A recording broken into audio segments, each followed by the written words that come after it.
Bhushan jewellers, अनमोल रिश्तों के लिए। गगरेट विधानसभा क्षेत्र के प्रसिद्ध धार्मिक स्थल में डेरा बाबा हरी शाह दरबार अम्बोआ में चल रही 26वीं श्रीमद गौ भागवत कथा में प्राचीन गुरु गद्दी धर्मशाला महंता के महाराज बाबा नकोदर दास जी के डेरा बाबा हरिचंद शाह दरबार में पहुंचने पर डेरे के गद्दीनशीन राकेश शाह ने प्राचीन गुरु गद्दी धर्मशाला महंता के बाबा नकोदर दास जी का भव्य स्वागत किया। डेरा बाबा राकेश शाह ने महाराज जी को पगड़ी पहना कर सामान किया और उनका आशीर्वाद प्राप्त किया। डेरा में पहुंचे धर्मशाला महंता गद्दी के महाराज ने गो सेवा ही सनातन धर्म का आधार है। सनातन धर्म के बारे में एकजुट अपने अपने बच्चों को ज्ञान दे, जिससे सनातन धर्म सुदृढ़ बनेगा। उन्होंने कहा कि बच्चों को अधिक से अधिक ऐसी कथाओं से ही हमारे बच्चों को ज्ञान प्राप्त होगा। धर्मशाला महंत गद्दी के महाराज ने कथा में आए भक्तों को अपने मुखारविंद से प्रवचनों की वर्षा करके अपने हाथों से आशीर्वाद भी दिया। इसके उपरांत महाराज जी ने डेरा बाबा हरी शाह गौशाला का भ्रमण किया।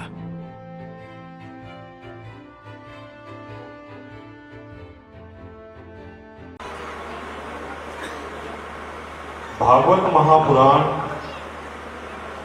कथा सुनने वाला और बोलने वाला दोनों ही व्यक्ति को बहुत पुण्य की प्राप्ति होती है।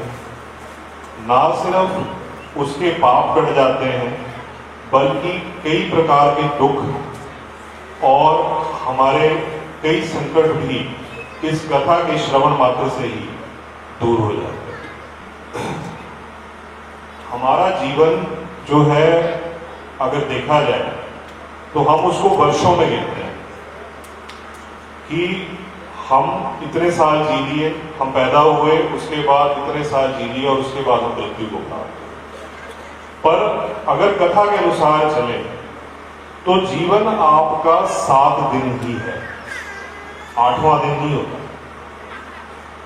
7 दिन के जीवन में हमें मौका मिलता है इस मनुष्य शरीर का सदुपयोग करने का, और हम किस प्रकार से उसका सदुपयोग करें, किस प्रकार से हम ना सिर्फ भगवान का नाम स्मरण करें, उनकी महिमा का गुणगान करें, उनकी अलग अलग अवतारों को सुने और साथ ही प्रेरणा लें कि हमने अपने जीवन किस रूप में जीना, तब तक मैं आगे जीवन में प्रगति कर ही नहीं सकता।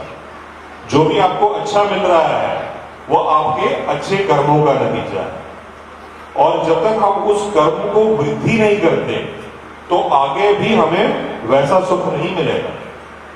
अगर हमने अपने कर्म घटा दिए, अच्छे कर्म नहीं किए, बुरे कर्मों की तरफ अग्रसर होना शुरू हो गए, ये देख के कि वो गलत कर रहा है और जिंदगी में आगे बढ़ रहा है तो मैं भी वही रास्ता अपना लेता हूं, जबकि वो व्यक्ति जिसके लिए ये अच्छा समय चल रहा है वो उसके पिछले अच्छे कर्मों का फल है जो वो आज उस स्थान पे बैठा है या सुख भोग रहा है।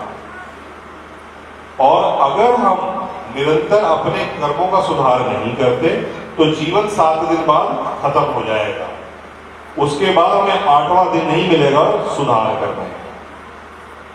तो प्रयत्न हमारा ये होना चाहिए कि हम अपने जीवन में इस प्रकार के कार्य करें जिससे कि ना सिर्फ हमारे अच्छे कर्मों की वृद्धि हो, हमारे पुण्यों की वृद्धि हो, साथ ही हमारे परिवार में भी भगवान का हमेशा आशीर्वाद बना रहे, जिसमें कि निस्वार्थ भाव है कि मुझे उसके बदले कुछ नहीं मिलना, पर मैंने उस बीमार या जख्मी जो पशु है या गौ माता है उनकी सेवा करनी है।